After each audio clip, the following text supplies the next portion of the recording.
Hi, today we're going to be talking about work health and safety risk management tools. My name is Michael Terry, I'm from Momentum Safety and Ergonomics, and this is the 5-Minute Safety Series.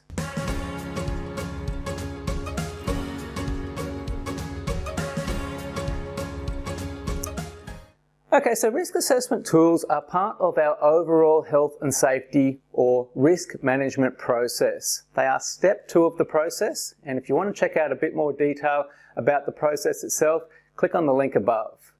Today we're going to be talking about the tools themselves, and we're just going to be trying to outline some of the main tools that we use, ranging from nice simple tools, very simple tools, through to those that are a little bit more complex, and some of those that are a bit more complex again, like risk calculators. So I'm going to try and sort of run through these, 3 key types of risk assessment tools right now, give you a bit of a feel as to how they work, and maybe run through some of the pros and cons of using each. Okay, so let's run on to simple risk assessment tools, or what we might call a linear rating scale. This is very simple. It's simply a scale that might have 3 or 4 levels ranging from high down to low risk. And it's simply a matter of someone seeing a risk, considering all the things that they know about that, and giving it a score based on what they see. Now that may sound really simple, but it's actually got a fair bit of utility when it comes to simplicity, and also you actually get quite consistent answers from the linear rating scale. Moving on a little bit more, we can see probably the most common tool that's used is the risk matrix. And here we consider a couple of variables. We consider consequence of being exposed to the hazard, so I guess the injury consequence if we're talking health and safety, and then we can consider the likelihood of that consequence actually occurring.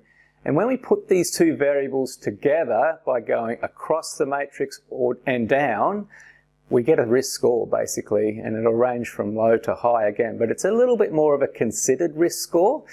So the risk matrix has a lot of advantages. It's fairly simple to use. It considers a couple of variables, and it's also great when it comes to documenting, because all you need to do is write down the number and people can see where that number actually came from.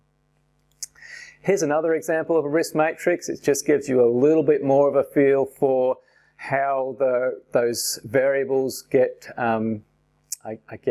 described, and a bit more information about it. But really there is a lot of different risk assessment matrices out there, and it's really just a matter for each business finding one that really works well for it. There's no one that is right or wrong. Moving on and looking at our 3rd type of risk assessment tool, which we might loosely call risk calculators. The most common one is the tie line, which I've got here. And here we're considering a 3rd variable, which is exposure. We've got probability, which is similar to likelihood. We've got exposure and consequence as well. Now how the tie line actually works is you make your marks on each line for each of these 3 variables. You take a ruler down from probability through exposure, hit the tie line, and then go back up through your consequence to get to a risk score.